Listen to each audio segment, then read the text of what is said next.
Interleukin जो 1 है blood में इंटर हो जाता है और ये दौड़ता दौड़ता चला जाता है। भाई किधर जा रहा है? भाई मैं जा रहा हूं थर्मोस्टेट के पास। थर्मोस्टेट किधर है भाई? थर्मोस्टेट तो ब्रेन में होता है, तो ये दिमाग के पास आता है। क्या बन के? एक एंडोजीनियस पायरोजन बन के। एंडोजीनियस पायरोजन का मतलब क्या? कोई भी ऐसा केमिकल सब्सटेंस जो कि थर्मोस्टेट को चेंज कर दे। वो जो सेट पॉइंट होता है टेम्परेचर का हमारे दिमाग के अंदर। अस्सलाम वालेकुम स्टूडेंट्स, मैं हूं एहसान और आज हमारे पास टॉपिक ऑफ डिस्कशन काफी इंपॉर्टेंट होने वाला है, काफी लेंथी होने वाला है और वो है सेकंड, क्या है? Second line of defence. Second line of defence. नहीं मालूम कि ये सेकंड लाइन ऑफ डिफेंस कितने लेक्चर्स तक चलेगा, लेकिन जितने भी लेक्चर्स तक चले इसको यहां से शुरू करके उस आखिरी वाले पार्ट तक मस्ट देखना है, पूरे सेकंड लाइन ऑफ डिफेंस को समझने के लिए। ठीक है? सेकंड लाइन ऑफ डिफेंस क्या था? जैसे ही हमने इम्यूनिटी का चैप्टर स्टार्ट किया था तो हमने एक बात की थी कि देयर आर 3 बैरियर्स। 3 तरह के बैरियर्स, 3 तरह के डिफेंसेस हैं हमारे बॉडी के अंदर कि जब कोई फॉरेन पार्टिकल, कोई एंटीजन, कोई बैक्टीरिया वगैरह या कुछ भी ऐसा फॉरेन पार्टिकल हमारी बॉडी में आने की कोशिश करता है या आता है तो 3 तरह के बैरियर्स हैं। सबसे पहले फर्स्ट लाइन ऑफ डिफेंस तसल्ली से हमने देख लिया था, ठीक है, कि उसको आने ही ना दो, फॉरेन पार्टिकल्स को। बिलफर्ज आ जाता है। जब आता है कोई भी फॉरेन पार्टिकल म्यूकस मेम्ब्रेन के थ्रू चाहे स्किन के थ्रू, बैक्टीरिया वगैरह, कोई जरासीम वगैरह, कोई एंटीजन जो है वो आ गए हमारे बॉडी के अंदर, तो अब क्या होगा? वो तब क्या होगा उसके लिए सबसे पहले हमारी बॉडी एक्टिवेट करती है बहुत ही जल्द सेकंड लाइन ऑफ डिफेंस। ठीक है? Second line of defence event मतलब एक सीरीज है, पूरे मुख्तलिफ इवेंट्स होंगे और उसके बाद वो जो चीज है उसकी हमारी बॉडी कोशिश करेगी कुछ फॉरेन पार्टिकल, कुछ बैक्टीरिया को मार दिया जाए, जो भी हो जाए बॉडी से निकल जाए। बड़ा इंपॉर्टेंट और बड़ा ही मजे का कॉन्सेप्ट है सेकंड लाइन ऑफ डिफेंस। इसी के साथ इंटर रिलेटेड हमारे पास थर्ड लाइन ऑफ डिफेंस है, लेकिन हमने उनको थोड़ा सा अलग देखना है। थर्ड लाइन ऑफ डिफेंस है, इसलिए अगली सीरीज हमारी थर्ड लाइन ऑफ डिफेंस पे होने वाली। सबसे पहले सेकंड लाइन ऑफ डिफेंस, इसके बारे में एक बात याद रखना, ये इन्नेट इम्यूनिटी का हिस्सा है। क्या है? Innate immunity. इन्नेट इम्यूनिटी मतलब बाय बर्थ जो हमारी इम्यूनिटी होती है, जो जल्दी रिस्पॉन्स करेगी, हमारे अंदर जो बिल्ट इन सॉफ्टवेयर्स लगे हुए इम्यूनिटी के लिए, उसी तरीके से इन्नेट इम्यूनिटी है। और ये हमारे पास नॉन स्पेसिफिक डिफेंस है। ये वर्ड जो है उसको थोड़ा सा याद रखना, नॉन स्पेसिफिक डिफेंस। मतलब ये जो सेकंड लाइन ऑफ डिफेंस है इसके अंदर हम जो भी इवेंट्स देखेंगे याद रखना वो नॉन स्पेसिफिक। नॉन स्पेसिफिक का मतलब कि ये कोई भी फॉरेन पार्टिकल आएगा ना उसके खिलाफ ही एक्टिवेट होंगे। ये नहीं देखेंगे कि भाई वो बैक्टीरिया कोई स्पेसिफिक आ रहा है, वो कोई वायरस आ रहा है, वो कोई फंजाई आ रहा है, वो कोई और पैरासाइट आ रहा है, कोई इंजरी हो रही है, कोई उससे सरोकार नहीं। ये नॉन स्पेसिफिक है। स्पेसिफिक का मतलब क्या होगा कि वो खास कोई बैक्टीरिया आएगा तो उसके खिलाफ कोई खास रिस्पॉन्स होगा, कोई खास सेल्स एक्टिवेट होंगे, वो स्पेसिफिक रिस्पॉन्स है। Second line defence non specific है, उससे कोई गरज नहीं है कि भाई कौन सा वाला बैक्टीरिया आ रहा है, ये भी सिर्फ चौकीदार है जो किसी को अंदर नहीं आने देगा भैया। ठीक है? बैक्टीरिया हो, चाहे वायरस हो, चाहे फंजाई हो, चाहे कोई पैरासाइट हो, कोई मलेरियल पैरासाइट है, कोई मच्छर है, जो भी है, ये रिस्पॉन्स शो होगा। सेकंड लाइन ऑफ डिफेंस, इसका मतलब ये जितने भी इवेंट्स हैं ये किसी भी फॉरेन पार्टिकल के अंदर आने की वजह से एक्टिवेट होंगे। इसकी वजह से ये क्या है हमारे पास? नॉन स्पेसिफिक डिफेंस है। इनिशियल डिफेंस हमारा इननेट डिफेंस है, नॉन स्पेसिफिक, किसी चीज में स्पेसिफाई नहीं कर रहा कि मैंने तो बैक्टीरिया के खिलाफ लड़ना है, मैं वायरसेस के खिलाफ नहीं लड़ रहा, या मैंने तो वायरसेस के खिलाफ लड़ना है, फंजाई अपना काम करे, मैं उनके साथ लड़ने नहीं जा रहा। नहीं भाई, ऑर्डर्स फॉलो करते हैं। कोई भी बाहर से चीज आ गई, इन्होंने जाके लड़ना है, जिस तरीके से भी लड़ना है, लेकिन लड़ना है। तो that is non specific defence, second line of defence.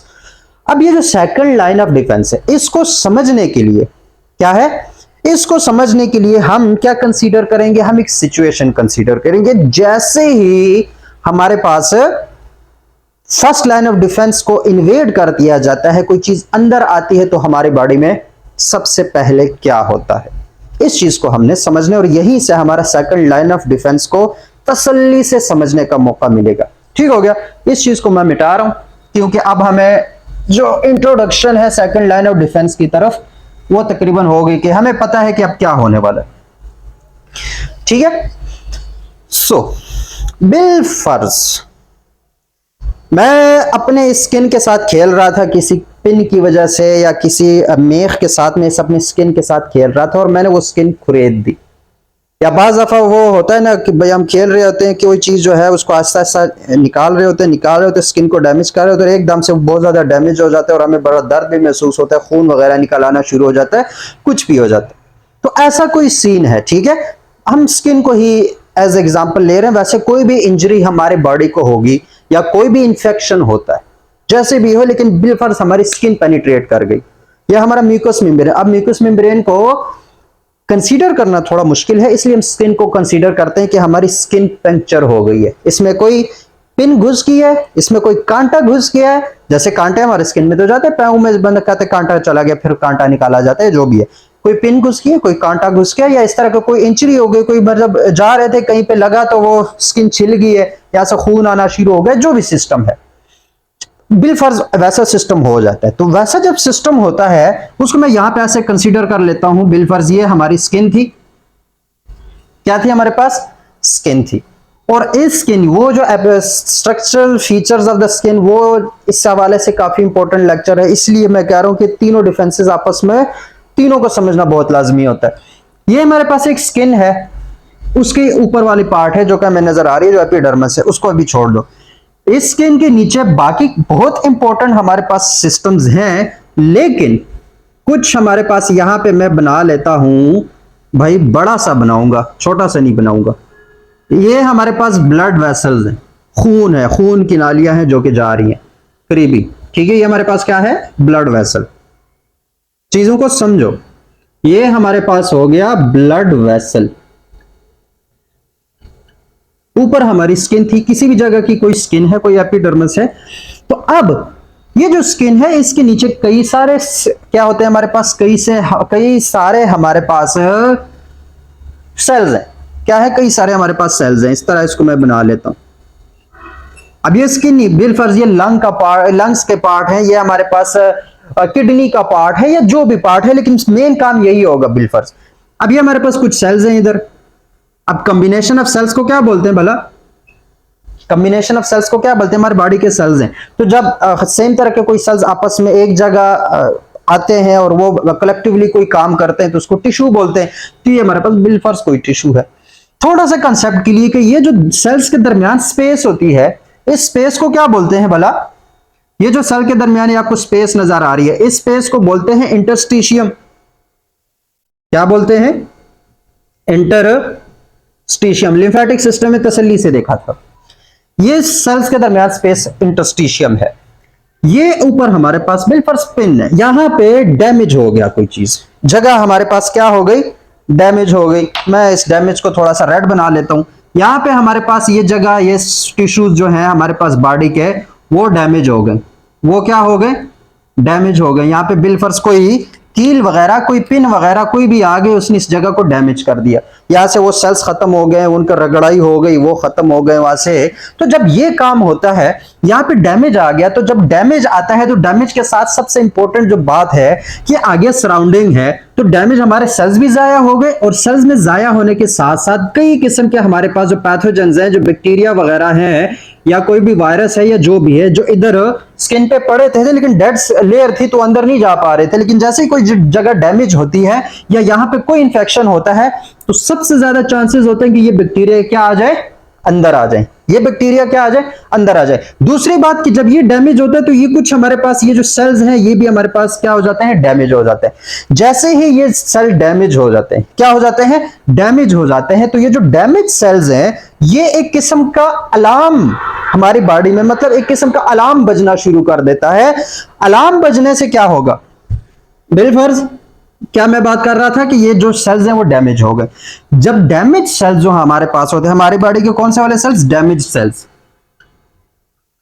ये डैमेज सेल्स एक किस्म का केमिकल रिलीज करते हैं जो कि अलार्मिंग का काम करता है, एक केमिकल रिलीज करते हैं और ये एक अलार्मिंग सिग्नल होता है। जैसे कि बिलफर्ज कहीं पर वो आग वगैरह बिल्डिंग्स होती है तो उसमें फायर अलार्म लगा होता है कि कहीं पर कोई आग लग जाती है तो कोई बंदा जो है या खुद ब खुद, आजकल तो ऑटोमेटिक सिस्टम है, तो वो फायर अलार्म जो है वो बजना शुरू कर देता है। तो जब फायर अलार्म बजता है तो उसके बाद जो कंपनी का कोई भी जगह है, कोई भी फैक्ट्री है, उसके जो मुलाजमीन है या जो उस काम के लिए रखे हुए हैं वो एक्टिव हो जाते हैं, वो आग को बुझाने की कोशिश करते हैं, लोग निकलना शुरू हो जाते हैं, जगह इवैक्यूएट होती है, ये सीरीज होता है। तो यहां पे जैसे ही डैमेज होता है हमारे टिश्यूज को, तो जो डैमेज सेल्स हैं, जो सेल डैमेज हो गए होते हैं, ये मरते मरते एक अलार्म, एक केमिकल रिलीज करते हैं। कहां पे? केमिकल रिलीज करते हैं यहां पे। और उस केमिकल का नाम क्या है? उस केमिकल का नाम है हिस्टामीन। उस केमिकल का नाम क्या है जो अलार्मिंग सिग्नल के तौर पर काम करता है? हिस्टामीन। ये जो हिस्टामीन है, ये हिस्टामीन बिलफर्ज ये सेल्स थे और इन सेल्स ने यहां पे ये हिस्टामीन जो है ये रिलीज कर दिया। क्या कर दिया? हिस्टामीन रिलीज कर दिया। एक कंसेप्ट। दूसरा, ये बैक्टीरिया, ये जो डैमेज के दौरान तो ये बैक्टीरिया यहां पे आ चुके थे इंटरस्टिशियम में, इन सेल्स के करीब वो बैक्टीरिया अंदर आ गए थे। डैमेज सेल्स ने केमिकल अलार्म हिस्टामीन रिलीज करना शुरू कर दिया। जब हिस्टामीन रिलीज होता है तो हिस्टामीन के बदले में, मतलब जैसे हिस्टामीन रिलीज होता है तो हमारे बाकी जो बॉडी सेल्स हैं उनमें क्या रिस्पॉन्स शो होता है, या बाकी जो हमारा इम्यूनिटी सिस्टम है, ये जो इम्यून सिस्टम है, वो क्या रिस्पॉन्स देता है उस हिस्टामीन को। तो उनमें से एक रिस्पॉन्स, काफी इंपॉर्टेंट रिस्पॉन्स है, उसको मैं यहां पे लिखूंगा वैसोडाइलेशन। क्या रिस्पॉन्स लिखूंगा? वैसोडाइलेशन। वैसोडाइलेशन का मतलब क्या? जैसे ही ये हिस्टामीन रिलीज होता है तो इस हिस्टामीन रिलीज के रिस्पॉन्स में जो करीबी करीबी हमारे जो बिलफर्ज ये जगह है डैमेज हो चुकी है, जैसे हमारे पास ये जगह है ये डैमेज हो गई है, तो यहां पे लाजमी बात है करीब करीब उसके ब्लड वेसल्स पूरी बॉडी में फैले हुए, ब्लड कैपिलरीज ये सारे पूरी बॉडी में है, तो वो जो करीब वाले हमारे पास ब्लड वेसल्स हैं, जो खून की नालियां होती हैं, वो उन खून की नालियों को वो डायलेट होना शुरू हो जाती है। क्या होना शुरू हो जाती है? डायलेट का मतलब क्या है कि वहां पे जो वाल्व्स होते हैं थोड़े से खुलना शुरू हो जाते हैं, वहां पे ब्लड प्रेशर ज्यादा हो जाता है और वो खून या खून के अंदर जो प्लाज्मा होता है वो ब्लड से बाहर आना शुरू हो जाता है, इस खून की नाली से बाहर आना शुरू हो जाता है। तो सबसे पहले क्या है? वैसोडाइलेशन। वैसोडाइलेशन का मतलब होता है ब्लड वेसल्स का खुलना या ब्लड वेसल्स का डायलेट करना। एक होता है सुकड़ना, वाजो कंस्ट्रिक्शन, वो इसके उलट प्रोसेस है। वाजोडाइलेशन का मतलब क्या है कि ये जो करीब हमारे पास ब्लड वेसल है, ये ब्लड वेसल से खून जो है, यहाँ पे खून का प्रेशर ज्यादा हो जाएगा और ये खून जो है वो प्लाज्मा जो है ब्लड का, एरिथ्रोसाइट्स के अलावा, वो बाहर आना शुरू हो जाएगा, यहां से लीक आउट होना शुरू हो जाएगा। जब से ये खून लीक होगा तो इस प्रोसेस को बोलते हैं वाजोडाइलेशन। और इसके नतीजे में क्या होता है कि जो ब्लड फ्लड है, जो हमारे पास खून की रैली है, जो खून का सैलाब यहां पे उमड़ आता है, क्योंकि ये साइट ऑफ इंफेक्शन अभी बन गया, ये जो जगह है हमारे पास साइट ऑफ इंजरी है, साइट ऑफ इंफेक्शन बन गया कि यहां पे अब इंफेक्शन है, यहां से ही हिस्टामीन रिलीज हुआ है तो वो इन्फ्लेमेटरी रिस्पॉन्स यहीं पे शो होगा। सबसे पहला रिस्पॉन्स क्या होगा कि जो हमारे करीबी करीबी ब्लड वेसल्स हैं वो ब्लड वेसल्स डायलेट हो जाती हैं, जिसको वैसोडाइलेशन बोलते हैं, और इनकी डायलेशन की वजह से ब्लड फ्लड यहां पे ज्यादा हो जाता है। जब ये ब्लड फ्लड ज्यादा हो जाता है तो अब क्या है कि इस खून के अंदर कई सारी हमारे पास सिस्टम्स हैं, कई किस्म के हमारे पास सेल्स हैं जो कि यहां से निकलेंगे, उसको अभी थोड़ी देर में हम डिस्कस करेंगे। लेकिन ये ब्लड फ्लो हुआ, वहां पे क्या है कि यहां पे जब इस इंटरस्टिशियम में, ये जो स्पेस है इसको क्या बोलते हैं? इंटरस्टिशियम। और इस स्पेस के अंदर भी कोई फ्लूइड होता है, उस फ्लूइड को क्या बोलते हैं? Interstitial fluid. Interstitial fluid. तो ब्लड से जो प्लाज्मा निकला, जो ब्लड चीजें अपने साथ ला रहा था, उसमें से जो काम की चीजें हैं वो यहां से बाहर आ जाती हैं इंटरस्टिशियल फ्लूइड में।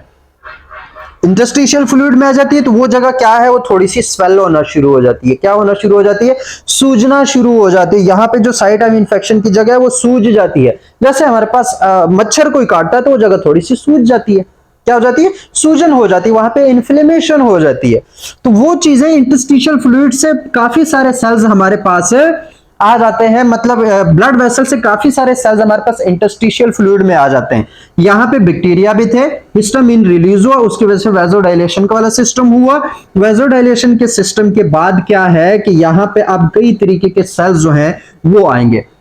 अब यहां से ये जो प्रोसेस है, ये जो सीन हुआ है कि डैमेज हुआ, इन्फ्लेमेशन हुई, फिर केमिकल सिग्नल जो है हिस्टामिन वो रिलीज हुआ, हिस्टामिन के रिलीज होने की वजह से साइट ऑफ इन्फ्लेमेशन, मतलब वहां पे ब्लड फ्लो ज्यादा हुआ, जो हमारे पास नालियां थी खून की वो वहां पे डायलेट हो गई, वहां से ब्लड बाहर निकलना शुरू हो गया।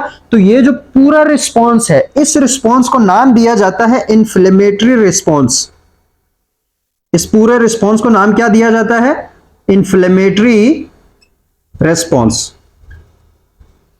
और ये जो इन्फ्लेमेटरी रिस्पॉन्स है, ये किसी भी, चाहे कोई इंफेक्शन हो, चाहे कोई इंजरी हो, हमारी बॉडी सबसे पहले जो रिस्पॉन्स शो करती है वो है इन्फ्लेमेटरी रिस्पॉन्स। वो क्या शो करती है? Inflammatory response. और ये इन्फ्लेमेटरी रिस्पॉन्स लोकलाइज्ड भी हो सकता है। क्या मतलब? ये दो टाइप्स का हो सकता है, लोकलाइज्ड भी हो सकता है, उसके डिटेल में नहीं जा रहे, या ये सिस्टमिक भी हो सकता है। लोकलाइज्ड का मतलब कि एक खास जगह, जैसे यहां पे इन्फ्लेमेशन सिर्फ शो हो जाती है, तो वो इसको बोलते हैं लोकलाइज्ड इन्फ्लेमेशन। एक सिस्टमैटिक होती है जो पूरे बॉडी में फैल जाता है, ठीक है, वो जो इन्फ्लेमेशन है वो पूरी बॉडी में या बहुत बड़े आर्गन में, पूरे आर्गन में, इस तरह की सीन में हो जाता है, तो वो हमारे पास सिस्टमिक इन्फ्लेमेशन है। लेकिन लोकलाइज्ड हो या उसके डिटेल्स में हम नहीं जा रहे, लेकिन ये जो सारा रिस्पॉन्स अभी तक हमने डिस्कस किया, इस रिस्पॉन्स को बोलते हैं इन्फ्लेमेटरी रिस्पॉन्स। सबसे पहले काम, जो जब भी कोई डैमेज होता है हमारी बॉडी को, कोई बैक्टीरिया अंदर आता है, कोई जरासीम हमारी बॉडी के अंदर आता है, या कोई भी इंजरी होती है, एक्सीडेंट वगैरह हो जाते हैं, सब कुछ, सबसे पहले हमारे पास इन्फ्लेमेटरी रिस्पॉन्स होगा। क्या होगा? इन्फ्लेमेटरी रिस्पॉन्स, जिसके अंदर यह सारा सीन हुआ। अब इस इन्फ्लेमेटरी रिस्पॉन्स के बाद बाकी सारा काम होता है, उसको समझते हैं। बिलफर्ज ये ब्लड है, अभी हमने कहा कि इससे ब्लड प्लाज्मा जो है वो इस इंटरस्टिशियल फ्लूइड में आ जाता है, तब इसको फिर इंटरस्टिशियल फ्लूइड बोलेंगे, ब्लड उसको नहीं बोलेंगे। तो इस ब्लड के अंदर बेसिकली थे क्या क्या, मैं यहां पे कुछ चीजें लिख रहा हूं। एक सेल हमारे पास बिलफर्ज ये वाला था, ठीक है, एक सेल हमारे पास बिलफर्ज, इसको मैं रेड बना देता हूं, ये वाला था। और भी कई तरह के सेल्स हैं। एक हमारे पास एक और सेल बना देता हूं ऐसे, ये वाला था, इसको ग्रीन बना लेते हैं। ये तीन मैं क्यों बना रहा हूं? क्योंकि इन तीन को हमने भी तसल्ली से डिस्कस करना है। इस ब्लड के अंदर एक तरह के सेल्स है, इसको मैं नाम दे देता हूं मोनोसाइट्स का। क्या नाम दे देता हूं? मोनोसाइट्स का। एक किस्म के सेल्स है। एक में इसका ये है, इसको भी नाम दे देता हूं, इसको बोल देता हूं कि ये न्यूट्रोफिल है। क्या है हमारे पास? न्यूट्रोफिल। एक ये वाला सेल है, इसको भी एक नाम दे देता हूं, ये हमारे पास नेचुरल किलर सेल है। बड़े प्यारे प्यारे नाम है ना, अभी देखेंगे। Natural killer sales.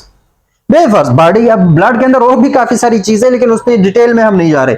मैं ये तीन की, ये ब्लड में थे, और ये ब्लड से निकल के अब यहां पे आ गए, ये ब्लड से निकल के यहां पे आ गए। तो इस सारी चीजों को अभी के लिए यहां पे थोड़ा सा पास करो, और अब हम थोड़ी सी और चीजें जो है वो समझते हैं। और वो क्या है, ठीक है, इसको मिटाने के मुझे नहीं लगता कि जरूरत हो, क्योंकि ये काफी इंपॉर्टेंट हमारे पास स्ट्रक्चर होने वाला है। लेकिन बाकी सारी चीजों को फिलहाल के लिए जो कॉन्सेप्ट है इसको पॉज करो। अब एक और चीज जो हमने समझनी है, बल्कि ये हमें पता है, लेकिन थोड़ा सा उसको रिवाइज कर लेते हैं। रिवाइज क्या करते हैं कि हमने कहा हम एक हड्डी जो है वो कंसीडर कर लेते हैं बिलफर्ज। यहां पे ये हमारे पास एक हड्डी है, फीमर थाई बोन हो सकता है, हमारे कोई रिब्स के हो सकते हैं, या जो हमारे वर्टिब्रे है, या जो रीढ़ की हड्डी है, इस तरह की कोई भी हड्डी जो है उसको कंसीडर कर लेते हैं। तो इस हड्डी के अंदर, इस बोन के अंदर हमारे पास एक स्पॉन्जी किस्म के सेल्स होते हैं, या स्पंज की तरह के। कोई भी हड्डी जो है अगर उसको तोड़ो तो बीच में तुम लोगों को स्पंज की तरह स्पॉन्जी फॉर्म के एक स्ट्रक्चर्स मिलेंगे, कई तरह के छोटी छोटी हड्डियों के, जिसके अंदर सुराखें होंगी, और उनके अंदर अमूमन आप लोगों को खून मिलेगा। क्या मिलेगा? खून मिलेगा। खून के अलावा भी और चीजें हैं, लेकिन खून मिलेगा। ये जो हड्डी के इंटरनल जो जगह है, ठीक है, ये जो अंदर स्पॉन्जी फॉर्म का जो स्ट्रक्चर है, इस स्ट्रक्चर को बोलते हैं बोन मैरो। क्या बोलते हैं? बोन मैरो, या फिर इसको उर्दू में कहा जाता है, क्या कहा जाता है, हड्डी का गूदा। ठीक है, चिकन वगैरह तो खाते होगे, वहां पे ये चीज ज्यादा ऑब्जर्व की जाती है, बाज लोगों को तो इसका खाना भी बड़ा ही पसंद होता है। तो वो बोन मैरो जो है, अब इस बोन मैरो का बेसिक जो है इंपॉर्टेंट बहुत सारे काम है, उनमें से एक काम है कि जो ब्लड सेल्स हैं उनको बेसिकली मैन्युफैक्चर होते हैं, वो कहां मैन्युफैक्चर होते हैं, उनकी फैक्ट्री जो है वो हमारे पास बोन मैरो है। हमारे जो ब्लड के टाइप्स हैं, जितने भी ब्लड सेल्स हैं मैक्सिमम वो हमारे पास बोन मैरो में बनते हैं। क्या होते हैं, बोन मैरो में बनते हैं। यहां से एक चीज हम और थोड़ी सी समझ लेते हैं, और वो क्या है, टाइप्स ऑफ ब्लड सेल्स। क्या है हमारे पास, टाइप्स ऑफ ब्लड सेल्स, इसको भी थोड़ा सा समझ लेते हैं, किसी दिन काम आ जाएगा, नहीं तो इम्यूनिटी में तो बहुत काम आता है। अब बेसिकली हमें पता है टाइप ऑफ ब्लड सेल्स तीन तरह के होते हैं, मैं नाम लिख देता हूं इधर। एक हमारे पास एरिथ्रोसाइट्स है, एरिथ्रो, बस बहुत हो गया, लिख दिया। एरिथ्रोसाइट्स की भी स्पेलिंग अजीब ही होते हैं। ठीक है, एरिथ्रोसाइट्स हैं जो भी है। एक हमारे पास थ्रोम्बोसाइट्स हैं, ठीक है, और एक हमारे पास ल्यूकोसाइट्स। तीन तरह के बेसिक जो हमारे पास ब्लड सेल्स हैं वो तीन तरह के, एरिथ्रोसाइट्स, थ्रोम्बोसाइट्स, ल्यूकोसाइट्स। अभी सोच रहे होगे कि यार ये कौन से ब्लड सेल्स हैं, ये वही वाले सेल्स हैं तो जो तुम लोग सोच रहे हो। एरिथ्रोसाइट्स मतलब रेड ब्लड सेल्स, आरबीसी जिसको बोलते हैं, तो रेड ब्लड सेल्स ज्यादा कॉमन नेम है, लेकिन उसका दूसरा नाम ये वाला भी है, इसलिए मैंने ये लिख दिए। Erythrocytes red blood cells, thrombocytes platelets, ठीक है, क्या है, प्लेटलेट्स। उसके बाद ल्यूकोसाइट्स व्हाइट ब्लड सेल्स। ठीक हो गया, कितने हैं, बेसिक तीन है, ये तीनों मैक्सिमम हमारे पास बोन मैरो में ही बन रहे, तो इतना जहन में रहे। एरिथ्रोसाइट्स का ऑक्सीजन की कैरिंग के रेड ब्लड सेल्स, उसको यहां पे डिस्कस करने की जरूरत नहीं, हमें पता है। थ्रोम्बोसाइट्स खून को जमाने में हेल्प आउट करते हैं, यहाँ पे थोड़े बहुत इन्वॉल्व होते हैं, उसको भी नहीं डिस्कस करेंगे। थ्रोम्बोसाइट्स या फिर इसको प्लेटलेट्स बोलते हैं। मेन है हमारे पास ल्यूकोसाइट्स, दूसरा नाम इसका क्या है, व्हाइट ब्लड सेल्स, WBCs। ठीक होगा, जो ल्यूकोसाइट्स हैं, ये ल्यूकोसाइट्स को भी आगे हम जो है वो 5 टाइप्स में डिवाइड कर सकते हैं। कितने में, 5 टाइप्स में डिवाइड करते हैं, और इसको मैं क्या लिखूंगा, MEB,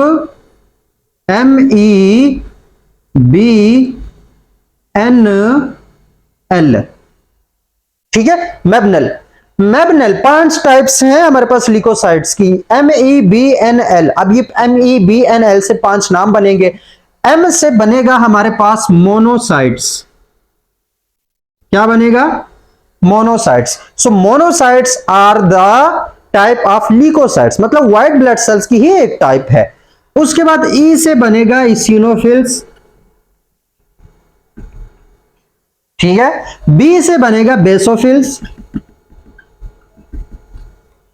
इन दोनों का कॉलेज लेवल पे कुछ ज्यादा हमने नहीं सोचना, हाँ ये दोनों मैक्सिमम जो है वो एलर्जिक रिएक्शन के रिस्पॉन्स में शो होते हैं, या फिर जो पैरासाइट है जैसे इसिनोफिल्स, वो पैरासाइट्स के खिलाफ या फिर कोई एलर्जिक रिस्पॉन्स है तो उसके खिलाफ में ये फिर ज्यादा एक्टिवेट होते हैं। यहाँ पे डिस्कस करने की जरूरत नहीं है, बस इतना पता होना चाहिए कि ये व्हाइट ब्लड सेल्स की टाइप्स है। मोनोसाइट्स एक हो गए, इसिनोफिल्स दूसरे हो गई, बेसोफिल्स तीसरी हो गई। तीसरे हमारे पास क्या है, तीसरा है N से, N से हमारे पास है न्यूट्रोफिल्स। क्या है हमारे पास, न्यूट्रोफिल्स। अब ये नाम भी सुना सुना लग रहा होगा। L क्या है, L हमारे पास है लिम्फोसाइट्स। क्या हमारे पास, लिम्फोसाइट्स। तो व्हाइट ब्लड सेल्स की बेसिकली कितने एग्जांपल हमारे पास टाइप्स हो गई, 5। कौन कौन सी, मोनोसाइट्स, इसिनोफिल्स, बेसोफिल्स, न्यूट्रोफिल्स और लिम्फोसाइट्स, या फिर मेबनल, MEBNL, मेबनल। अब इन 5 में से भी याद रखना 5 दफा कुछ लफ्ज आते हैं, ए ग्रैन्युलर और ग्रैन्युलर। अब दोनों में फर्क क्या है, जो हमारे पास ग्रैन्युलर ल्यूकोसाइट्स हैं, एक हमारे पास ए ग्रैन्युलर ल्यूकोसाइट्स होते हैं, एक हमारे पास ग्रैन्युलर ल्यूकोसाइट्स होते हैं। ग्रैन्यूल्स जो है वो बनेगा ग्रैन्युलर, ये मैं लिख देता हूं, granular leukocytes, granular leukocytes. Leucocytes मतलब व्हाइट ब्लड सेल्स।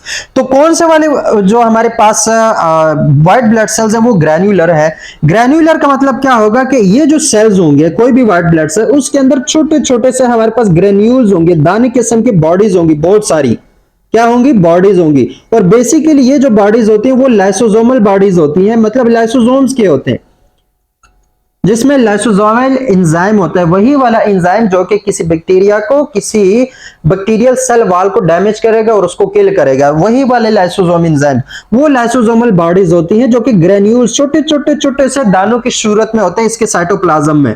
किसके, हमारे पास जो ग्रैन्युलर ल्यूकोसाइट्स हैं। तो अब ये जो ग्रैन्युलर ल्यूकोसाइट्स हैं वो तीन है हमारे पास, EBN, ठीक है, या इसको NEB कर दो, नेब, तो वो हमारे पास ग्रैन्युलर है, NEB, नेब, ठीक है, ग्रैन्युलर, न्यूट्रोफिल्स, बेसोफिल्स और इसिनोफिल्स। अब इनमें से ये जो इसिनो और बेसो ये हमारे लिए ज्यादा इंपॉर्टेंट नहीं है, न्यूट्रोफिल्स के हवाले से ये इंपॉर्टेंट है, ये याद रखना कि neutrophils major class of the granular leucocytes हैं। तो कभी कभी एग्जांपल MCQ आता है कि which one of the following is a granular leucocyte, तो उनमें से एक हो सकता है मोनोसाइट दिया हो, दूसरा लिम्फोसाइट दिया हो, तीसरा कोई एंटीबॉडी दी हो और चौथी हमारे पास कोई न्यूट्रोफिल दिया हो। तो न्यूट्रोफिल हमारे पास ग्रैन्युलर है। ग्रैन्युलर का मतलब क्या कि इनका जो साइटोप्लाज्म है उसके अंदर छोटे छोटे छोटे से दाने होंगे, लाइसोसोमल बॉडीज होंगी, जिसके अंदर कई तरीके के एंजाइम्स होंगे, जो कि एंजाइम किसी भी, क्योंकि इनका काम ही बैक्टीरिया की किलिंग या इस तरह की सीन में इम्यूनिटी में इन्वॉल्व है, तो वो किसी तरीके से उन जरासीमों को, उन बैक्टीरिया वगैरह को किल करने में हेल्प आउट करेंगे। हो गया हमारे पास ग्रैन्युलर ल्यूकोसाइट्स वगैरह क्या है, जिसकी तीन है हमारे पास, न्यूट्रोफिल्स, इसिनोफिल्स और बेसोफिल्स। जबकि मोनोसाइट्स और लिम्फोसाइट्स ये एक ग्रैन्युलर है, मतलब इसके अंदर इस तरह की कोई बॉडीज आपको नजर नहीं आएंगी। ठीक हो गया। अब ये जो लिम्फोसाइट्स हैं, इस लिम्फोसाइट्स की भी आगे तीन बड़ी इंपॉर्टेंट हमारे पास टाइप्स बनेंगी। लिम्फोसाइट्स की तीन जो टाइप्स बनेंगी उसमें एक है हमारे पास टी सेल्स। क्या है, टी सेल्स। अगला थर्ड लाइन ऑफ डिफेंस, इन्हीं के बारे में टेंशन ना लो। उसके बाद एक और है हमारे पास बी सेल्स। क्या है हमारे पास, बी सेल्स। और एक और है हमारे पास बड़ा ही important, natural killer cells. Natural killer cells. तो टी सेल्स, बी सेल्स या नेचुरल किलर सेल्स, ये तीनों की किसकी टाइप्स हैं, लिम्फोसाइट्स की टाइप्स हैं, जो कि ए ग्रैन्युलर होंगे। और मोनोसाइट्स वो ल्यूकोसाइट्स की टाइप्स हैं, मतलब इन्हीं के जैसे लिम्फोसाइट्स होते हैं उसी तरह के मोनोसाइट्स होते हैं। और मैक्सिमम ये जितने भी सेल्स हैं ये कहां बन रहे हैं, बोन मैरो में बन रहे हैं। तो इस हवाले से जो कुछ MCQs हैं वो होप्स के क्लियर हो जाते हैं, उनको याद रखने की जरूरत नहीं है कि ये बेसिकली जितने भी सेल्स हैं ये मैन्युफैक्चर कहां पे हो रहे होंगे, बोन मैरो में। किस में हो रहे होंगे, बोन मैरो में। फिर बोन मैरो से वो सेल्स आ जाते हैं ब्लड में। क्यों, क्योंकि हड्डी तो खास बिल फर्ज ये जो सेल्स है वो हमारी रान की हड्डी में, थाई बोन में बन रही है, लेकिन इनको पहुंचना कहीं और है बॉडी के पार्ट में, तो उनको फिर ट्रांसपोर्ट गाड़ी की जरूरत होती है। तो उस गाड़ी का नाम है हमारी बॉडी में ब्लड। वो जो ट्रेन है वो ब्लड है कि वो सेल्स ब्लड में बैठ के कहीं पर जाएंगे। तो ये इस बोन मैरो में बिलफर्ज ये सेल्स बन जाते हैं। इन सारों को अभी कंसीडर ना करो, इनमें से जो इंपॉर्टेंट है कंसीडर करो कि एक मोनोसाइट्स है, अभी इसको हम डिस्कस करेंगे, एक न्यूट्रोफिल्स है वो भी है, और एक हमारे पास नेचुरल किलर सेल्स है। ये बाकियों को भी डिस्कस करेंगे, लेकिन थर्ड लाइन में बोन मैरो से ये आ गए ब्लड के अंदर। एक मोनोसाइट, एक न्यूट्रोफिल्स, एक कौन से हैं, नेचुरल किलर सेल्स या फिर लिम्फोसाइट्स जो हैं वो इस ब्लड में सर्कुलेट कर रहे थे। जब कर रहे थे यहां पे इंफेक्शन हो गया, यहां पे कोई इंजरी हो गई, बैक्टीरिया वगैरह अंदर आ गए, फिर उसके बाद इन्फ्लेमेटरी रिस्पॉन्स हुआ। इन्फ्लेमेटरी रिस्पॉन्स के बाद क्या है कि ये जितने भी सेल्स हैं वो इंटरस्टिशियल फ्लूइड में चले गए, मतलब टिश्यूज में चले गए, ब्लड को उन्होंने लीव कर दिया। ब्लड को उन्होंने क्या कर दिया, लीव कर दिया। इतनी बातें अगर जहन में हूं तो अब आगे जाके हम समझेंगे वन बाय वन। क्या करेंगे, वन बाय वन समझेंगे ये जो तीन हमने सेल्स ड्रॉ किए। सबसे पहले हमने समझना है कि what are monocytes. What are monocytes. सबसे पहले monocytes. Monocytes are types of leucocytes, मतलब ये टाइप्स ऑफ क्या है, types of white blood cells हैं जो कि मैन्युफैक्चर कहां हो रहे होंगे, बोन मैरो में। फिर बोन मैरो से वो इंटर हो जाते हैं ब्लड में। किस में हो जाते हैं, ब्लड में। और याद रखना जब ये बोन मैरो से ब्लड में इंटर होते हैं तो फिर इनकी जिंदगी मतलब मोनोसाइट्स की जिंदगी ज्यादा नहीं होते, ये कोई 6 से 10 घंटे जो है या 8 से 10 कर लो, इतने घंटे ये ब्लड में फिर रहे होते हैं, कॉन्स्टेंटली पेट्रोलिंग हो रही होती है ना, कि ये मोनोसाइट्स ब्लड में फिर रहे होते हैं, हर जगह फिर रहे होते हैं, देखते हैं कि यार कहीं पर कोई मसला तो नहीं हुआ, कोई इंजरी तो नहीं हुई, कोई सीन तो मतलब ऐसा नहीं है कि कोई चोर जो है वो घर में घुस आया, कोई बैक्टीरिया अंदर आ गया, इस तरह का कोई सीन तो नहीं हुआ, तो ये पेट्रोलिंग कर रहे होते हैं। तो उस वक्त मतलब ये बोन मैरो से जब ब्लड में इंटर होते हैं तो इनको बोलते हैं मोनोसाइट्स। क्या बोलते हैं? मोनोसाइट्स। अब ये मोनोसाइट्स 8 से 10 घंटे कॉन्स्टेंटली पेट्रोलिंग कर रहे होते हैं बॉडी में। बिलफर्ज उसी पेट्रोलिंग के दौरान, उसी गश्त के दौरान इंजरी हो जाती है। तो इंजरी होने के बाद क्या है कि ये मोनोसाइट्स इस ब्लड कैपिलरीज को लीव करते हैं, ये ब्लड वेसल्स को लीव करके आ जाते हैं इंटरस्टिशियल फ्लूइड में। किसमें? इंटरस्टिशियल फ्लूइड में। तो याद रखना ये साइज में थोड़े छोटे होते हैं, लेकिन जब ये ब्लड से बाहर निकलते हैं, ब्लड को लीव करते हैं, तो ये थोड़ा सा अमीबाइड फॉर्म में आ जाते हैं और साइज में थोड़े बड़े हो जाते हैं। तो जब ये बड़े हो जाते हैं तो अब इसको तुम मोनोसाइट नहीं कहोगे। जब ये मोनोसाइट ब्लड से निकल के इंटरस्टिशियल फ्लूइड में या फील्ड में, अगर जंग हो रही है तो फील्ड उसको कहेंगे, जो मैदान जंग में आ गए हैं, तब ये मोनोसाइट्स नहीं है, ये कैडेट्स नहीं है, अब ये प्रॉपर जवान है, प्रॉपर फौजी हैं हमारे पास, हमारे मुल्क के जवान हैं, हमारे बॉडी के जवान हैं। तो मोनोसाइट्स जब वो ब्लड को लीव करते हैं तो उसकी मतलब साइज चेंज हो जाता है, थोड़े से बड़े हो जाते हैं, और उसको उस वक्त बोलते हैं मैक्रोफेजेस। उसको क्या बोलते हैं?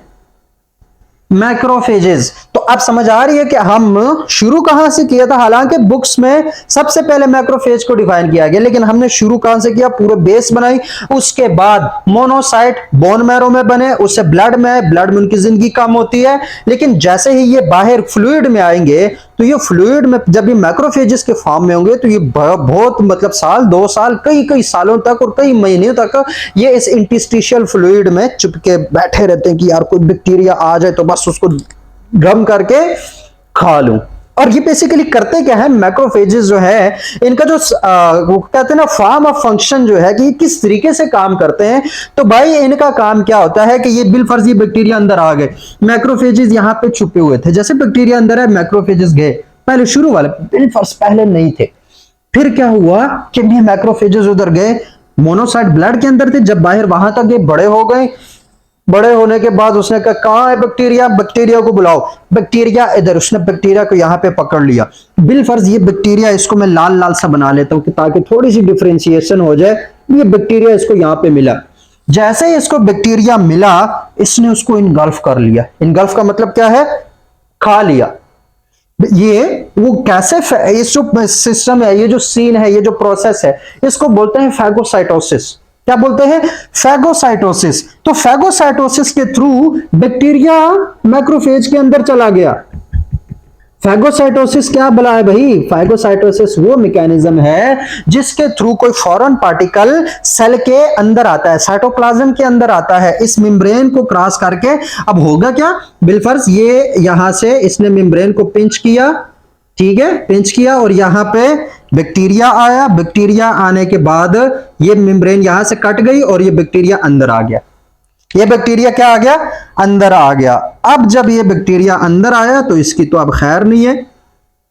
इस प्रोसेस को क्या, ये जो बैक्टीरिया, जो कोई भी फॉरेन पार्टिकल जब साइटोप्लाज्म के अंदर आता है with the help of cell membrane, तो ये जो सीन है इसको बोलते हैं फैगोसाइटोसिस। इसी तरह का कोई लिक्विड आता है तो पिनोसाइटोसिस है, उससे भी टेंशन नहीं लेनी। लेकिन मैक्रोफेजेस ने कौन सा तरीका इस्तेमाल किया? फैगोसाइटोसिस का, और उस बैक्टीरिया को अंदर अपने अंदर इनगल्फ कर दिया। अपने अंदर इनगल्फ करने के बाद क्या करेगा? ये इस पे कई किस्म के जो एंजाइम्स हैं वो रिलीज करेगा और उसको मार देगा। इसको क्या कर देगा? मार देगा। तो एक सीन तो ये हुआ कि कोई बैक्टीरिया है, मैक्रोफेजेस ने उनको मार दिया।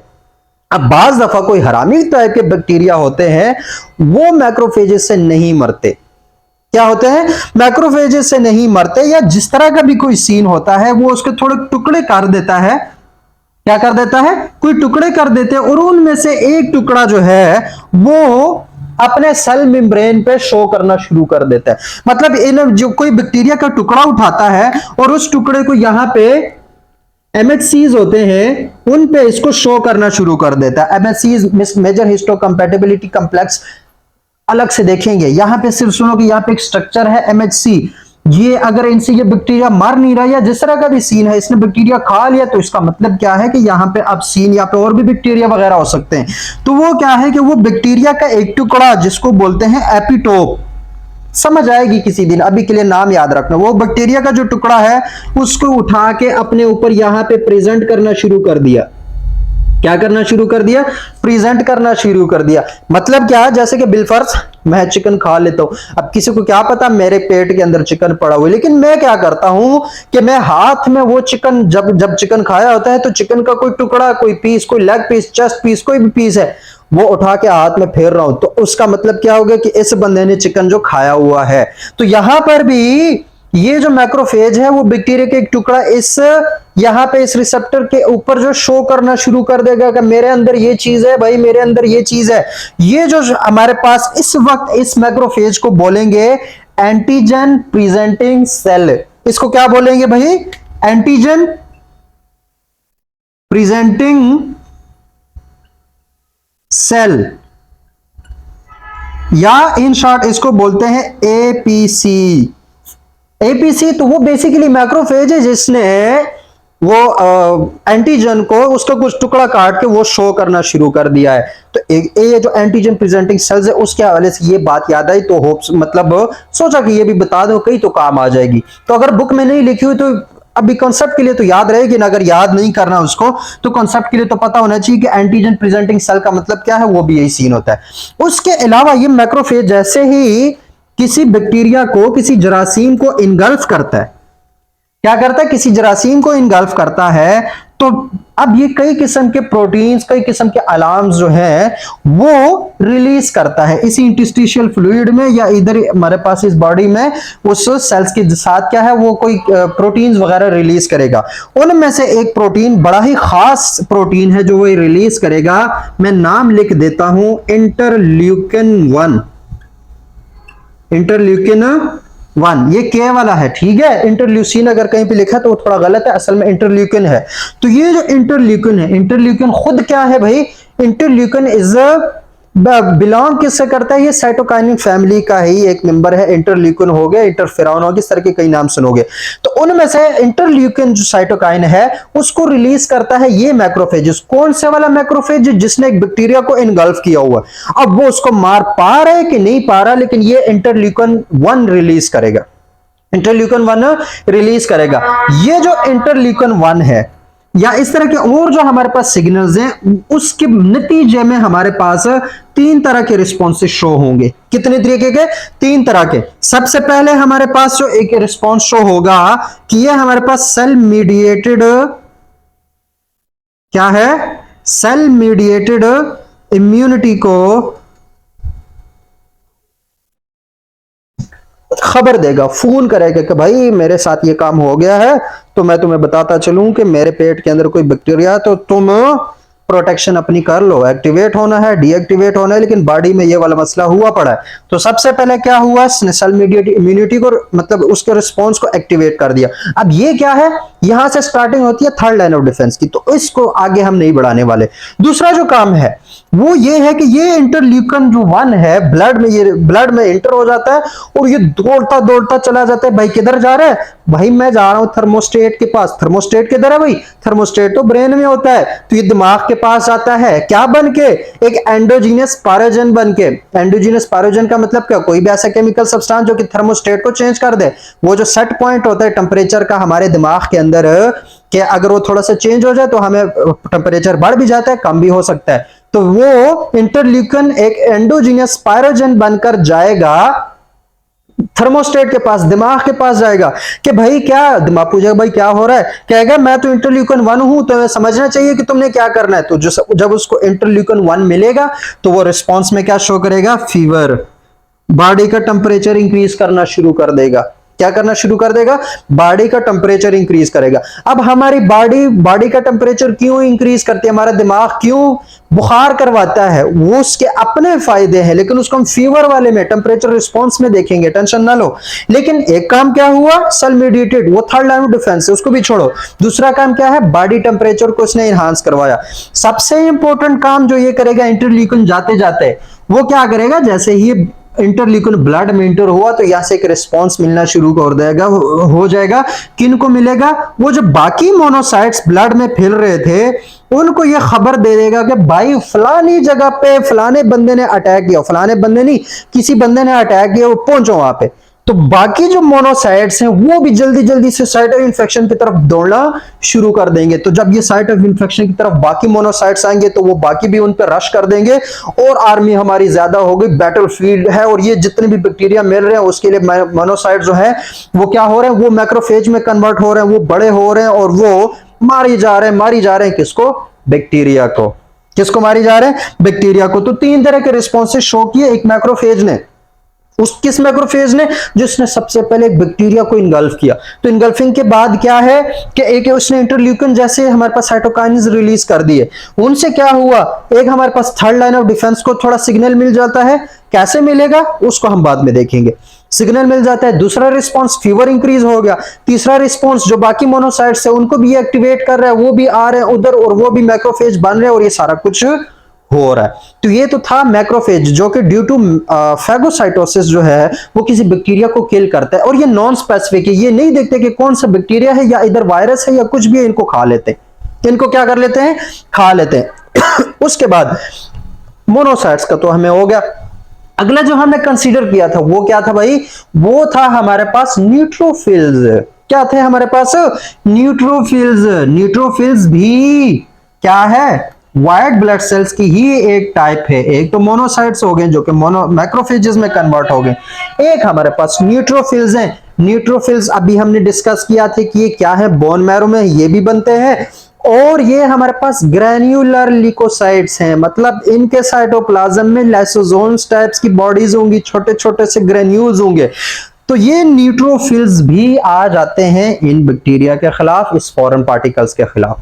तो जब ये फॉरेन पार्टिकल्स के खिलाफ आते हैं, बेलफर्ज ये एक न्यूट्रोफिल है, उसके अंदर छोटे छोटे से हमारे पास लाइसोसोमल बॉडीज हैं, ग्रेन्यूल्स हैं और ये बैक्टीरिया आ गया।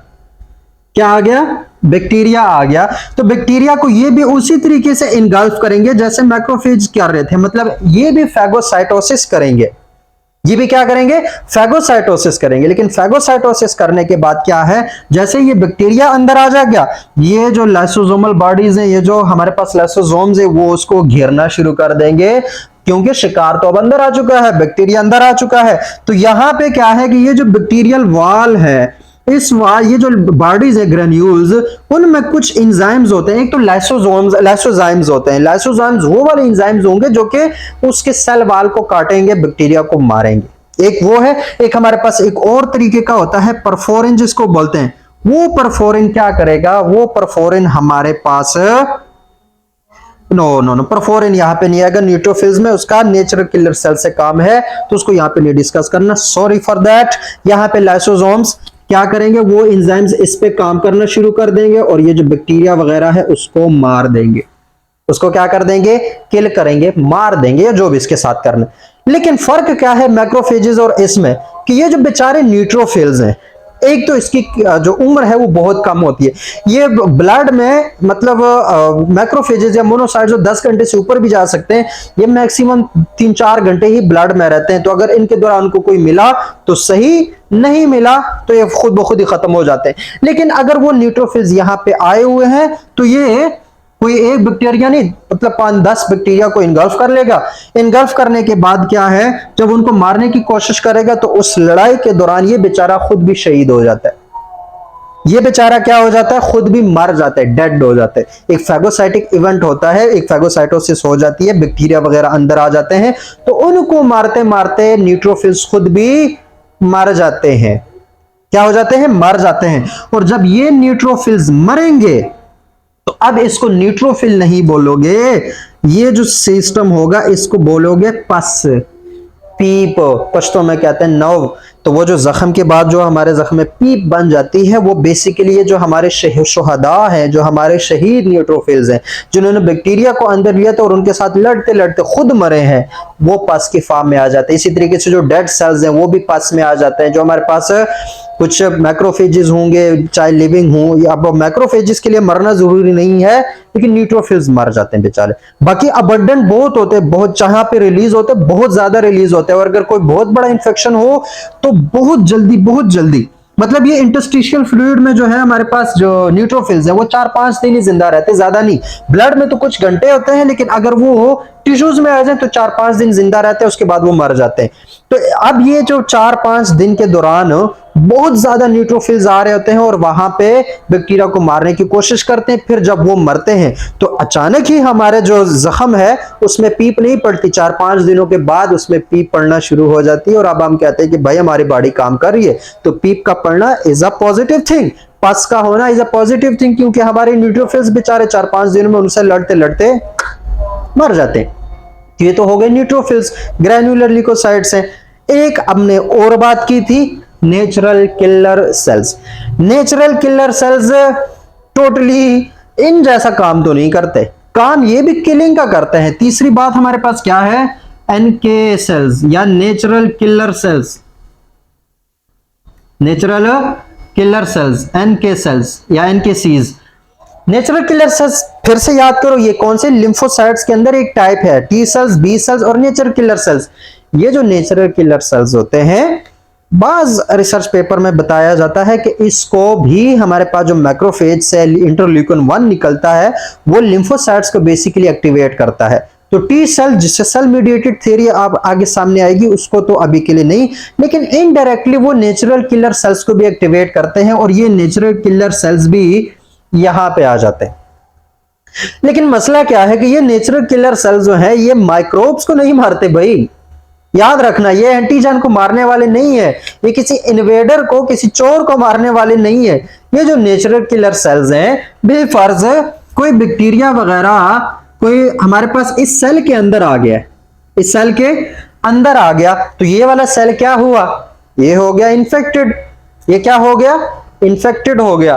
तो जब ये इन्फेक्टेड हो जाता है, इस सेल को मैं बाहर यहां पे निकाल लेता हूं, इस सेल को मैं यहां पे निकाल लेता हूं समझाने की खातिर। इसके अंदर बैक्टीरिया आया हुआ है, ये बेचारा इन्फेक्टेड है, तो सेल उसके साथ तो लड़ने की कोशिश कर रहा है, लेकिन होगा क्या कि वो कहता है कि यार मेरे तो बस की बात नहीं है, तो वो यहाँ पे रिसेप्टर्स में जो बैक्टीरिया के कुछ पार्ट्स हैं वो भी लगाना शुरू कर देता है और इन पार्ट्स को रिकॉग्नाइज करता है हमारा नेचुरल किलर सेल।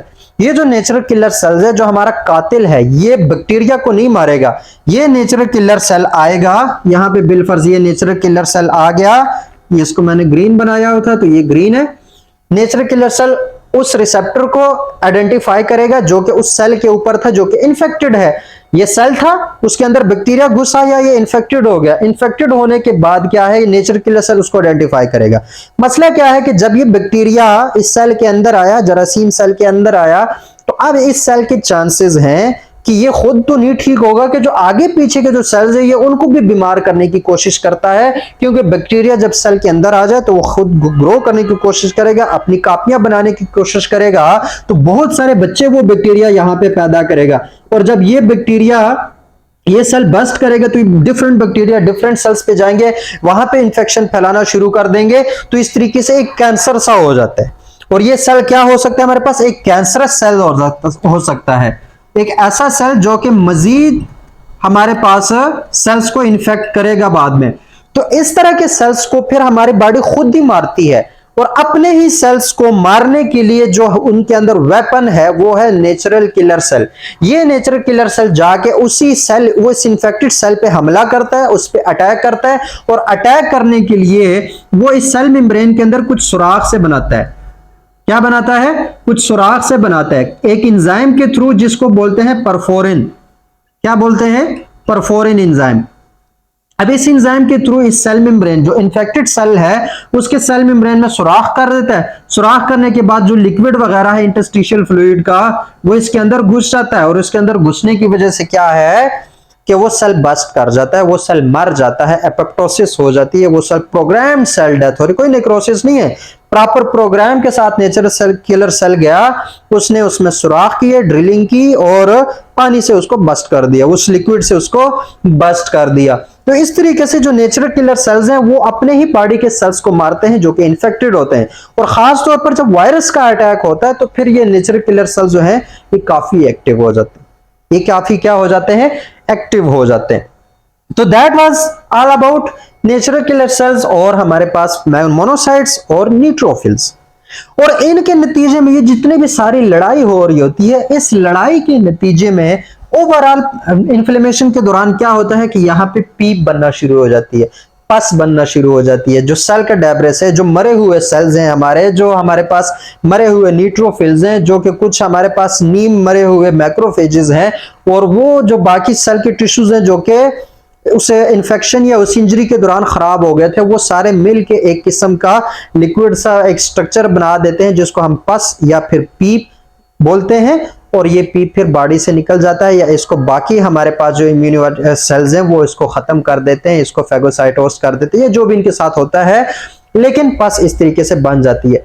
तो यहां पे सेकंड लाइन ऑफ डिफेंस जो है खत्म नहीं हुआ, याद रखना खत्म नहीं हुआ, लेकिन सेकंड लाइन ऑफ डिफेंस के हमने दो बड़े इंपॉर्टेंट जो फिनोमिना है वो डिस्कस कर लिए हैं, और वो दो इंपॉर्टेंट फिनोमिना क्या थे इस चीज को समझो। सेकंड लाइन ऑफ डिफेंस हमने स्टार्ट में किया था कि जब बॉडी पंक्चर होती है या हमारा कोई टिश्यू पंक्चर होता है, कोई इंफेक्शन या कोई इंजरी होती है, तो क्या होता है, second line of defence start होता है, second line of defence start होता है। ये जो सेकंड लाइन ऑफ डिफेंस है ये कई मैकेनिज्म्स हैं इसके, उनमें से एक मैकेनिज्म है activation of different cells, activation of different cells. कौन से सेल्स भाई, वही कौन से, monocytes, natural killer sales, neutrophils. उसमें से भी जो हमारे पास मोनोसाइट्स और न्यूट्रोफिल्स थे वो दोनों बेसिकली क्या कहलाते हैं, मोनोसाइट्स एंड न्यूट्रोफिल्स। ये दोनों इनको बोलते हैं फैगोसाइट्स। इनको क्या बोलते हैं, फैगोसाइट्स। फैगोसाइट्स का मतलब क्या है, ऐसे सेल जो कि फैगोसाइटोसिस करेंगे, इनको फैगोसाइट्स बोलते हैं, और ये ल्यूकोसाइट्स की टाइप्स हैं। और जो हमारे पास तीसरे टाइप ऑफ सेल्स है वो नेचुरल किलर सेल्स है जो कि लिम्फोसाइट की टाइप है, और ये इन्वेडेड बैक्टीरिया को, मतलब जो बैक्टीरिया अंदर आया हुआ उसको नहीं मारेंगे बल्कि एक इन्फेक्टेड सेल को मारेंगे, हमारे बॉडी का जो इन्फेक्टेड सेल है उसको ये मार देंगे। दो बातें हो गई। उसके बाद एक तो फिनोमिना ये था कि जो सेकंड लाइन ऑफ डिफेंस है वो सेल्स के थ्रू मारता है, उसके साथ एक और था हमारे पास इन्फ्लेमेटरी रिस्पॉन्स, जो सबसे पहला रिस्पॉन्स शो होता है भाई, बुक में इसको सेकंड नंबर पे रखा गया है, लेकिन सबसे पहले हमने तो इसको मतलब कॉन्सेप्चुअली देखा सारा चीजें। तो इन्फ्लेमेटरी रिस्पॉन्स ये भी किसका पार्ट है, सेकंड लाइन ऑफ डिफेंस। तो ये भी मतलब क्या हुआ, ये भी हमारे पास नॉन स्पेसिफिक डिफेंस है। तीसरा एक और काम होगा, वो है हमारे पास है टेम्परेचर रिस्पॉन्स। बॉडी में टेम्परेचर रिस्पॉन्स, बुखार क्यों होता है भाई, उसकी क्या फायदियत है और उसके क्या कॉन्सेप्ट है, जिसको थोड़ा बहुत हमने वहां पे कर लिया था। क्या कर लिया था, टच कर लिया था जब इंटरल्यूकिन दौड़ रहे थे दिमाग के पास। तो उसके बाद क्या होता है, वो टेम्परेचर रिस्पॉन्स में है। और एक और रिस्पॉन्स है जिसको कंप्लीमेंट सिस्टम बोलते हैं। क्या बोलते हैं, कंप्लीमेंट सिस्टम। अब ये कंप्लीमेंट सिस्टम क्या है और टेम्परेचर कैसे काम करता है, ये हमारे रिमेनिंग वीडियो पार्ट्स हैं। सेल्स वाला और इन्फ्लेमेटरी रिस्पांस वाला हमने तसल्ली से देख लिया। तो होप्स हो कि आप लोगों को सेकंड लाइन ऑफ डिफेंस की थोड़ी बहुत नो हाउ हो गई होगी कि सेल्स कैसे काम करते हैं और इन्फ्लेमेटरी रिस्पांस कैसे काम करते हैं। अगले पार्ट्स में जब टेम्परेचर रिस्पांस और कंप्लीमेंट्री रिस्पांस जब देखोगे, कंप्लीमेंट्री सिस्टम देखोगे, तो चीजें काफी हद तक क्लियर हो जाएंगी और तुम लोग थर्ड लाइन ऑफ डिफेंस के लिए एक्टिवेट हो गए होगे। फर्स्ट लाइन ऑफ डिफेंस मजे का था, सेकंड लाइन ऑफ डिफेंस और उससे ज्यादा मजे का है, थर्ड लाइन ऑफ डिफेंस बहुत ज्यादा मजे का है। इसलिए टेंशन नहीं लेनी, इम्यूनिटी हमारा अपना चैप्टर होता है। तो मैं कोशिश करूंगा, डिपेंड करता है क्योंकि टाइम तो काफी ज्यादा हो गया, घंटे से ऊपर का लेक्चर होने वाला है ये, तो कोशिश करूंगा कि इसको एक लेक्चर में अपलोड करूं। अगर एक लेक्चर में अपलोड ना किया, पार्ट्स के फॉर्म में अपलोड किया, तो फिर जरूर पार्ट्स सारे देखने हैं। और ये जो सेकंड लाइन डिफेंस है इसको तब तक देखना है जब तक एक लेक्चर के आखिर में मैं ये ना कह दूं कि अब इसके बाद हम थर्ड लाइन ऑफ डिफेंस करेंगे। ठीक है, जब ये सारी चीजें ना समझ आए ना, सेल्स वाला काम जिसमें न्यूट्रोफिल, मैक्रोफेजेस और दूसरे क्या आता है हमारे पास, नेचर किलर सेल्स है, वो तो इसमें हो गए, इन्फ्लेमेटरी रिस्पॉन्स भी इसमें हो गया। जब तक टेम्परेचर ना समझो, जब तक कंप्लीमेंट्री सिस्टम ना समझो, थर्ड लाइन ऑफ डिफेंस पे नहीं जाना, इसको सारे का सारा देखता है। तो इंशाल्लाह मिलते हैं एक और लेक्चर में एक और टॉपिक के साथ। तब तक के लिए अपना ख्याल रखना और मुझे दुआओं में याद रखना। अल्लाह हाफिज।